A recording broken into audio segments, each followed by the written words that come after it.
Dumbledore beat Grindelwald in their epic duel in 1945, so that means he has to be more powerful, right? Well, not exactly. Today we're going to be taking a closer look at a debate as old as time. Who is more powerful, Albus Dumbledore or Gellert Grindelwald? The answer might surprise you.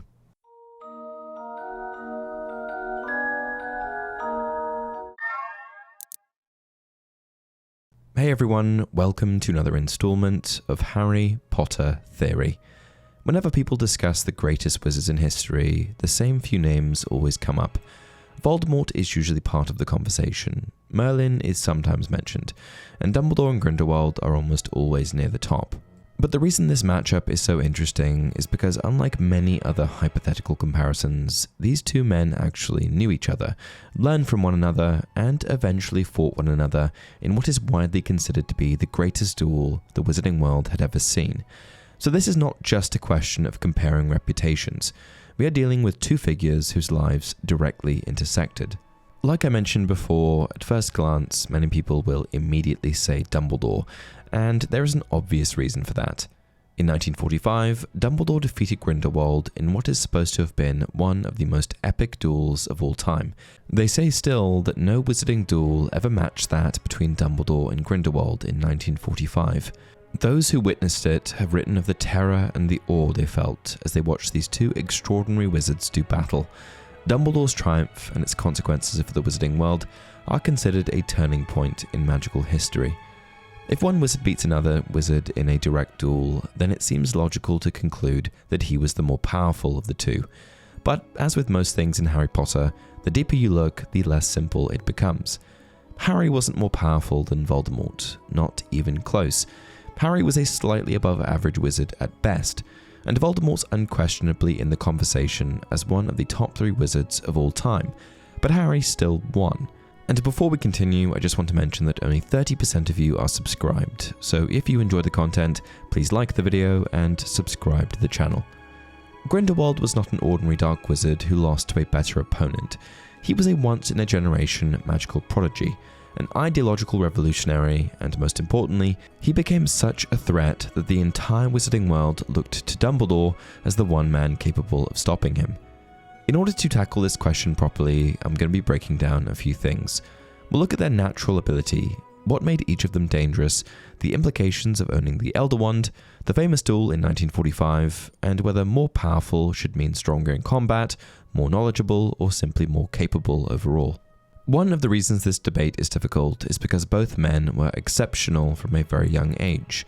Neither of them gradually became more impressive later in life. They stood out almost immediately. Dumbledore's brilliance at Hogwarts is well established in canon. Griselda Marchbanks, who examined him during his newts, later said that he did things with a wand she had never seen before. That is an extraordinary statement when you consider how many students she would have observed over the years. Dumbledore also won numerous academic honours and quickly built a reputation as one of the brightest magical minds of his generation. He wasn't just talented in one branch of magic either, he seemed to excel across the board. Grindelwald's path was different, but no less impressive. While attending Durmstrang, he also displayed remarkable magical ability at a young age. The reason he was expelled was not because he lacked skill or discipline in the classroom, but because he was already experimenting with dark and dangerous forms of magic. That tells us something important about Grindelwald. He wasn't content with standard magical education. He wanted to push further, faster, and into areas that others considered forbidden. And in many cases, the most gifted people are not the ones who simply learn what already exists, but the ones willing to test the boundaries of what's possible. And because he was so driven, being expelled from school was certainly not going to discourage him from pushing his magical abilities even further. After being expelled, this mission for power eventually landed him in Godric's Hollow, England. What drew Grindelwald to Godric's Hollow in the first place was its connection to the fable of the Deathly Hallows, a story following 3 brothers, Antioch, Cadmus, Ignotus, and their first-hand experience with the personification of death. After cheating death, under the guise of congratulating them, awarded them with 3 gifts: the Elder Wand, the Resurrection Stone, and the Invisibility Cloak. According to legend, any witch or wizard that came into the possession of these 3 hallows would become the Master of Death, an all-powerful witch or wizard that could achieve levels of power thought previously unattainable. I think that you can probably imagine why a young Gellert Grindelwald would be interested in that. Meanwhile, Dumbledore finished school in a blaze of glory, winning every single award possible. From the beginning, I don't think there's much evidence that one of them was vastly above the other in raw potential. They both appear to belong to that highest tier of magical talent that only a handful of witches and wizards ever achieve. And what makes this comparison even more interesting is that Dumbledore and Grindelwald's abilities didn't develop in isolation. After some time, Dumbledore returned to Godric's Hollow to take care of his sister, and it was at this point that he and Grindelwald met. And from the moment they first encountered each other, they were said to be inseparable. And because each young man was immensely magically talented in their own way, they were able to learn a lot from one another, reaching new heights with regards to magical ability. They had a lot in common, each as ambitious as the other. I've always thought that this was significant because powerful people often only become even more capable when they finally meet someone operating at their level. Dumbledore had likely outshone nearly everyone around him up to that point, and I suspect Grindelwald may have been in a similar position. But when they finally met, they each finally had someone who could keep pace, and that kind of rivalry, even in friendship, can accelerate growth. The boys also shared a common goal, to seek out and acquire all three of the Deathly Hallows. Their plan was to lead a wizarding revolution that would effectively put an end to the International Statute of Secrecy, breaking down the secretive divide between Muggle and magical world. They didn't want to hide in the shadows. They wanted wizardkind, who they felt was superior to humankind, to take charge. However, things didn't go exactly according to plan, and Grindelwald and Dumbledore eventually parted ways. Shortly after leaving, Grindelwald was actually able to obtain one of the Hallows, stealing the fabled Elder Wand from wand proprietor Mikhail Grigorovich, and this was basically the beginning of his regime, which operated under the slogan, "For the greater good." So if we are trying to determine who is stronger later in life, I think it's safe to say that part of the answer is that both men helped create the conditions for the other's greatness. Another reason this debate becomes more complicated is because power can mean different things. What does more powerful actually mean? If we are only talking about who would win in a duel, that is one discussion. But if we mean magical knowledge, influence, versatility, leadership, or ability to change the world, then the conversation becomes broader. Dumbledore's power always feels complete. He was obviously a strong duelist, but he was also a master strategist, a great teacher, an innovator, and someone with deep psychological insight. He understood magic, but he also understood people, and throughout the series, this is one of his greatest strengths. I also think that intelligence has to be part of this discussion. If spellcasting is one indication of magical ability, then intelligence and magical prowess seem closely connected. The greatest magic users are almost always described as brilliant people, but intelligence itself can take many forms. There is academic intelligence, practical wisdom, creativity, emotional intelligence, cunning, discipline, and focus. In Dumbledore's case, it often feels like he possessed nearly all of them. He wasn't just knowledgeable, he knew how to apply that knowledge better than almost anyone else. Grindelwald's power, on the other hand, feels different. It's more expansive. He wasn't just dangerous because he could cast powerful spells. He was dangerous because he could persuade people, inspire people, and build an international cause around his beliefs. In some ways, convincing thousands to follow your vision is more impressive than defeating a single opponent in combat, and that's if Dumbledore won through superior dueling abilities, which we don't really know. Grindelwald also represents another kind of strength that often appears in Harry Potter, the willingness to push boundaries. Some witches and wizards learn established magic, while others go looking for what lies beyond it. Grindelwald was clearly the second type. He was ambitious, bold, and willing to explore dangerous territory if it brought results, and that mindset can be incredibly powerful. This is why I don't think it's enough to say Dumbledore beat him, therefore case closed.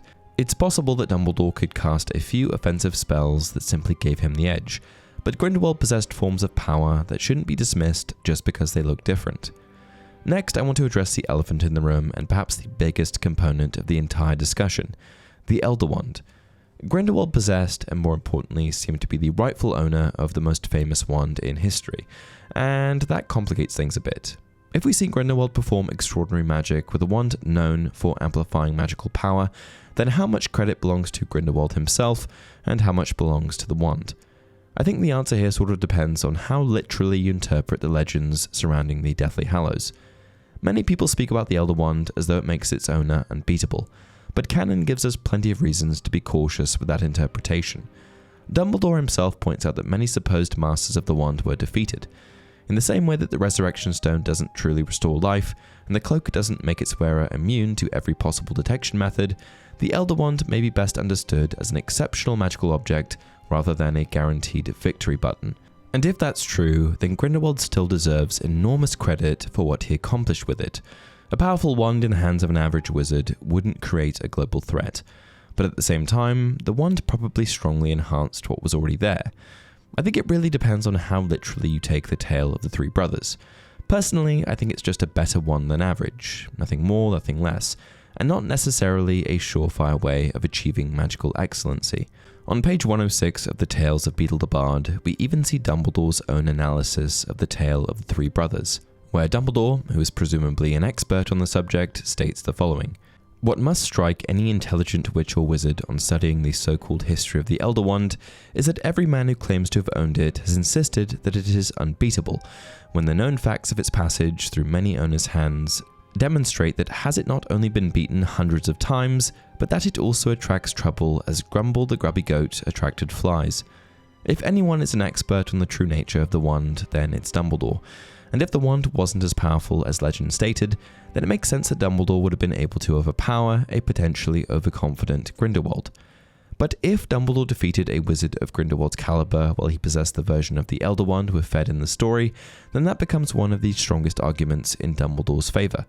And I think that no matter how you break it down, every path in this debate leads back to one moment: their duel.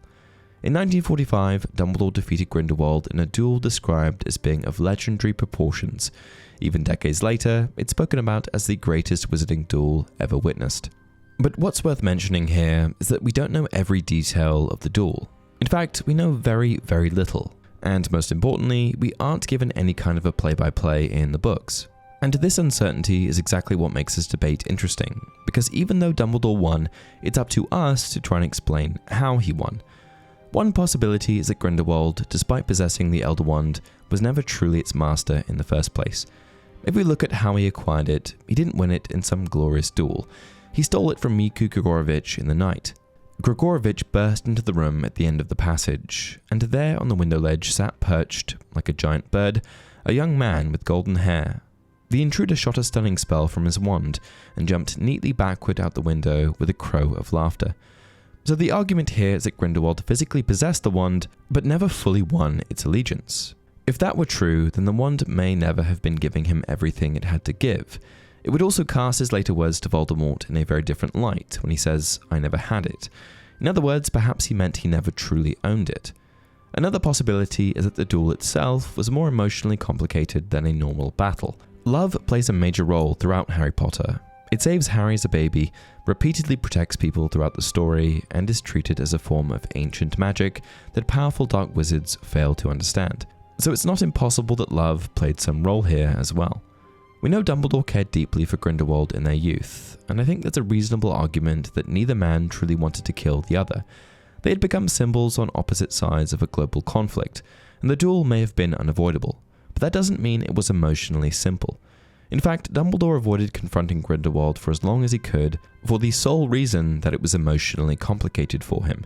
And if the Elder Wand responds strongly to intent and the will of its master, then perhaps a lack of murderous intent weakened its edge just enough to level the playing field. There's also the more cynical in-universe theory presented by Rita Skeeter, who suggests the famous duel may not have unfolded the way history remembers it at all. In The Life and Lies of Albus Dumbledore, she writes, "Oh now, I'm glad you mentioned Grindelwald," says Skeeter with such a tantalizing smile. "I'm afraid those who go dewy-eyed over Dumbledore's spectacular victory must brace themselves for a bombshell, or perhaps a dung bomb. Very dirty business indeed. All I'll say is, don't be so sure that there really was a spectacular duel of legend. After they've read my book, people may be forced to conclude that Grindelwald simply conjured a white handkerchief from the end of his wand and came quietly." Skeeter isn't known for having the best takes, so we do need to tread a bit carefully here, but the fact that the theory exists is worth mentioning because it reminds us how little detail the public actually knows about what happened in 1945. The final explanation for how Dumbledore defeated Grindelwald is also the simplest one. He was just a bit more powerful. Not by a ridiculous margin, and not because Grindelwald wasn't powerful, but because the gap between two elite figures can be very small while still being decisive. Dumbledore was repeatedly described as a prodigy in his youth, and whatever natural brilliance he already possessed was probably sharpened even further through his time with Grindelwald. And even though Grindelwald was one of the greatest wizards ever, Dumbledore may have simply been one step above that. When Dumbledore himself later talks about the duel, he seems to chalk it up to him being a shade more skillful. But what we need to be mindful of here is that that's just his perspective, and it doesn't necessarily settle the debate as cleanly as people sometimes assume. Being a shade more skillful in one duel is not necessarily the same thing as being definitively more powerful in every sense. Skill, power, circumstance, emotional state, wand allegiance, intent, preparation, and simply timing can all affect an outcome. Despite the fact that we don't get to see Dumbledore's power on full display in the books or films, he still casts some pretty insane spells, like Firestorm. But if we're going to judge the two based on just what we've seen, Grindelwald may actually have the most impressive spell in the entire Harry Potter franchise, Protego Diabolica. When he casts it in Fantastic Beasts: The Crimes of Grindelwald, we don't see a basic shield charm or a standard offensive curse. We see a controllable ring of cursed fire that identifies enemies, incinerates those who oppose him, expands across the battlefield, prevents escape, and grows into something closer to a living weapon than a normal spell. It's simultaneously offensive, defensive, large-scale, and highly selective, and no other spell in the franchise really combines all of those qualities at once. In terms of sheer battlefield presence and destructive potential, I don't think anything we've seen clearly surpasses Protego Diabolica, and this tells me that Grindelwald's magical ceiling may have been every bit as high as Dumbledore's, if not higher in certain areas. The other point that often gets overlooked is the emotional context of the 1945 duel itself. If Dumbledore and Grindelwald had been two strangers meeting on neutral terms, then the result might be easier to interpret. But they weren't. These were two men with a deep personal history, shared ideals, regret, affection, and years of unresolved emotion between them. Dumbledore delayed confronting Grindelwald for years. Canon makes it clear that this was not just a tactical issue, it was personal. And if that emotional weight existed for Dumbledore, it's difficult to imagine Grindelwald felt nothing on the other side. And to me, one of the strongest pieces of evidence that emotions were involved is the outcome itself. Grindelwald was defeated and imprisoned, sure, but he wasn't destroyed, crippled, or killed. He was imprisoned in Ermengarde and remained physically intact. And to me this suggests that although the duel may have been one of the most epic in wizarding history, it may not have necessarily been a duel fought with lethal intent from either side. I think that if you value outcome and the only confirmed head-to-head result, then the strongest argument is Dumbledore. But if you value demonstrated large-scale magic, revolutionary force, willingness to push boundaries, and perhaps the most destructive spell ever shown on screen, then there's still a strong case for Grindelwald. And if the deciding factor truly was love, an element that neither man could fully remove, then it may have never been a perfect test of who was truly more powerful in the first place. And that's it for today's video. What do you guys think? Are you Team Dumbledore or Team Grindelwald? Let me know down in the comment section below.